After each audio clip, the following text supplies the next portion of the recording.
24-25 অর্থ বছর 10,000 কোটি টাকা বেশি বেড়ে গেল আর কি লক্ষ্যমাত্রা।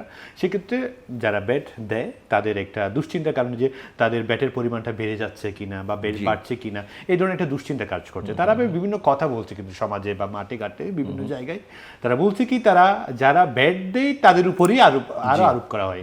কিন্তু এখনো অনেক ক্ষেত্র আছে, অনেক জায়গা আছে, অনেক প্রতিষ্ঠান আছে, তারা অনেক সেবা আছে বা অন্য অনেক পণ্য আছে যেগুলো ব্যাটের বাইরে। জি, তো এইটা নিয়ে আপনাদের কোনো চিন্তা ভাবনা আছে? জি, আমি সেই কথাই আসছিলাম যে যেমন ধরেন এখন আমরা যাদের উপরে ভ্যাটটা নিচ্ছি এরা মোটামুটি বলতে পারেন ধরেন ম্যানুফ্যাকচারিং সেক্টর, যেটা ম্যানুফ্যাকচারিং সেক্টরে কিন্তু ভ্যাটটা অনেকখানি আমরা বলতে পারেন 70-80% কালেক্ট করি, হয়তো 10-20% মতো লিকেজ বা কুইক প্রাইস থাকতে পারে। আমাদের মূল মানে দুর্বল জায়গাটা হচ্ছে সেবা এবং এই যে রিটেল সেক্টরটা। আপনি দেখবেন যে অসংখ্য দোকান আছে চিটং শহরেই, অসংখ্য ধরেন ফ্যাশন হাউস আছে, অসংখ্য দোকান আছে, অনেক রিটেল স্টোর আছে, অসংখ্য বড় বড় রেস্টুরেন্ট আছে, তাই না? কিন্তু আপনি দেখবেন সেখান থেকে কিন্তু কাঙ্ক্ষিত মাত্রায় ভ্যাট পাচ্ছি না। এবং আমি ধরেন ইন্ডিভিজুয়ালি যদি এমনও আছে স্যার ব্যাটের আওতার বাইরে আপনার ধরেন চিটংয়ে, আপনারা যারা চিটংয়ে বাসা তার আরো ভালো জানেন, আমরা ইন্ডিভিজুয়ালি অনেক সময় যেসব জায়গায় যাই পরিচয় না দিয়ে গেলে দেখা যাচ্ছে যে সেখানে কিন্তু তারা অনেক সময় ভ্যাট নিচ্ছে কিন্তু সরকারকে দিচ্ছে না। আমরা নিজেরা ধরেন ফেসবুক বা আমাদের যেসব কমপ্লেন জায়গাগুলিতে আছে আমরা পাই অনেক সময় ইয়াং ছেলেমেয়েরা অনেক জায়গায় কফি খেতে যাচ্ছে বা এখানে যাচ্ছে, ওখান থেকে তারা ছবি তুলে পাঠাচ্ছে যে আমার থেকে ভ্যাট নিয়েছে, কিন্তু দেখা গেছে সেই দোকানটা হয়তো রেজিস্ট্রেশনও হয় নাই। এরকম সিচুয়েশন আমরা ফেস করেছি। তো এইটা আমার যেটা মনে হয় চিটাগাংয়ের বিজনেস বা চেম্বারের সাথে কথা বলে বিভিন্ন বিজনেস বডি মানে দোকান মালিক সমিতির সাথে বারবার বসেছি, তাদের একটাই কথা যে সবাই দিলে আমরা দিব। এখন সবাই দেওয়ার বিষয়টা কাউকে না কাউকে শুরু করতে হবে। এখন তারা মানে বলছেন যে আমাদের এখানে যদি আমরা ভ্যাট নেই জিনিসের দাম বেড়ে যাবে। এটা আমি আগেই বললাম, ভ্যাটের ফার্স্ট ইম্প্যাক্ট হচ্ছে দাম বাড়বে। এখন আমরা যেটা বলছি যে ভ্যাটটা তো আপনাকে দেওয়া হচ্ছে কালেকশনের জন্য, আপনি যে রেজিস্ট্রেশন নাম্বারটা পেয়েছেন আপনি কিন্তু collector on behalf of government. Exactly, আপনি এটা কালেক্ট করবেন, আপনি ভ্যাটের 5% আপনি কালেক্ট করে আপনার গ্রাহকের থেকে কালেক্ট করে সরকারি কোষাগারে জমা দিবেন। আপনার জিনিসের দাম আপনি রাখেন, ওখানে আপনার লাভ আছে, ওখানে আপনার খরচ টরচ যা ওঠে সব ব্যবস্থা সেখানে আছে, কিন্তু এই 5%টা আমাদের সরকারকে জমা দিতে হবে। তো এই জায়গাটা আমরা অনেকখানি মোটিভেট করার চেষ্টা করেছি এবং আমার মনে হয় সাকসেসফুল হয়েছে। ইট টেক্স টাইম, একটা কালচারাল চেঞ্জ কিন্তু। এবং যদিও তারা বলেন যে চিটংয়ের মানুষ ভ্যাট দিতে চান, কিন্তু আমার কাছে সেটা বিশ্বাস হয় না। এখানকার মানুষ খুবই কমপ্লায়েন্ট এবং খুবই ল অ্যাবাইডিং।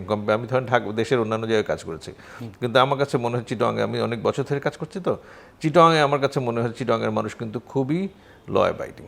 তারা কিন্তু মানে অথরিটিকে সম্মান করে এবং সেটা অনুযায়ী কাজ করার চেষ্টা করে। তাদের মধ্যে আমি ওই রকম অ্যারোগেন্স দেখি না। কিন্তু যেটা হয় সেটা হচ্ছে যে আমাদের এখানে একটা বড় সমস্যা হচ্ছে হিউম্যান রিসোর্স। আমি কিন্তু এনাফ অফিসার নেই। আমার ধরেন 15,000-16,000 দোকান আছে চিটং শহরের মধ্যে, ইভেন মোর, কিন্তু অফিসার আছে 30-40 জন। জনবল সংকট।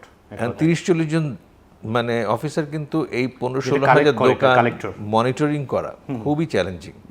সেই কারণে আপনি জানেন যে আমরা এখন ইলেকট্রনিক ফিজিক্যাল ডিভাইস মানে দোকানে দোকানে বসাচ্ছি এবং এর পাশাপাশি ইএফডি মেশিন, রাইট, ইএফডি আমরা কিন্তু বসানো শুরু করেছি এবং আমরা মনে করি যে এখান থেকে 10-20 হাজার কোটি টাকা রেভিনিউ গভর্নমেন্ট আলাদা পাবে যদি এটা ইফেক্টিভলি বাস্তবায়ন করা যায়। স্যার ইএফডি মেশিন নিয়ে একটা ছোট প্রশ্ন ছিল স্যার। ইএফডি মেশিন আসলে গত চলতি অর্থ বছর থেকে তারপরে চালু করলেন প্রায় 30,000 ইএফডি মেশিন চালু করার প্ল্যান ছিল আপনাদের, বাট এটার গতিটা কমে গেল আর কি।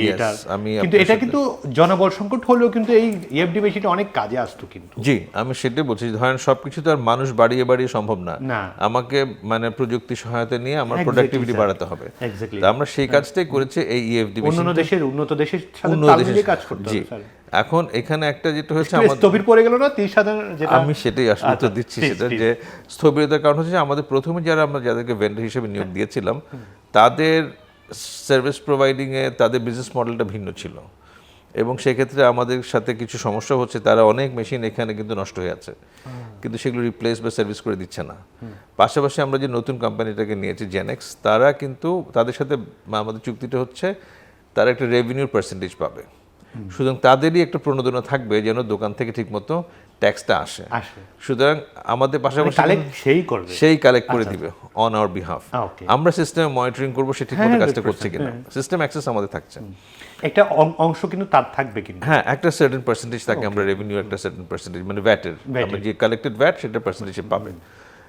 এখন এই জায়গাটায় আমরা সব দোকানে মেশিনটা বসাতে পারি নাই, মানে যেটা আমাদের মার্কেট সমিতির সাথে কথা বলে আমরা যেটা বুঝতে পেরেছি, ওরা বলছে আপনারা সবাইকে মেশিন দেন একসাথে, তাহলে আমরা মেনে নিব যে হ্যাঁ সবাই ইউনিফর্ম ট্রিটমেন্ট পাচ্ছে। ওকে ওকে, এখন ইউনিফর্ম মানে ট্রিটমেন্ট আমাদেরকে এরকম একটা ধারণা যে ও সে দিচ্ছে আমি দিব কেন? ইয়েস এই ধরনের সেটাই একটা বলছি যে tendency মাথায় কাজ আমি করে। সেই কথাই বললাম যে অনেকে বলে না চিরঙ্গা মানুষ দিতে চায় না ভ্যাট এসব বলে, এগুলো একদম বাজে কথা। মানে আমি দেখেছি যে এখানে ওরা চাচ্ছে একটা ইউনিফর্ম প্র্যাকটিস হোক, ওকে, সবাই দিলে আমিও দিব, অবশ্যই এটাই স্বাভাবিক। কারণ আমি আমার দোকানে যদি 5% চার্জ করি, আরেক দোকান যদি সেটা না করে তাহলে কাস্টমার সেই দোকানে চলে যাবে। অবশ্যই সে তো কম রেটে সেল করতে পারবে। অ্যাবসলিউটলি, কারণ আমি অ্যাজ এ গ্রাহক, হ্যাঁ আমি তো চাবো কম দামে কিনতে, অবশ্যই যেখানে কম পাবো সেখানে যাবো। তো সেখানে এই জায়গাটায় আমাদের যেটা আপনি বললেন, এই আমরা আশা করছি এই অর্থ বছরে এই সমস্যাগুলি আমরা অ্যাড্রেস করে ইএফডি মেশিনে আওতা চলে আসবে পুরো চিটং কক্সবাজার সব। আর আমাদের মানে আমরা যেটা আরেকটা যেটা আমাদের এসডিসি যেটা সেটাকে আমরা ইনস্টলেশন শুরু করছি। এখানে একটা ছোট সমস্যা আছে সেটা হচ্ছে থার্ড পার্টি সফটওয়্যার ইউজ করে আমাদের বেশ কিছু কোম্পানি, মানে যারা রিটেলার্স আছে, আপনি দেখবেন ওদের পজ সিস্টেম, ওটা যে ওদের কম্পিউটার সিস্টেম থেকে ইনভয়েসটা জারি করে, তো এটার সাথে একটা ইন্টারফেসিং এর বিষয় আছে। তো এই এপিআইগুলি কাজ হয়ে গেছে এবং আমাদের আপনি হয়তো সামনের জুলাই মাস থেকে আমি আশা করছি এটা একটা সিরিয়াস মোমেন্টাম পাবে এবং অনেক বসে যাবে তখন, যে টার্গেটটা দেওয়া হয়েছে আমাদের এখানে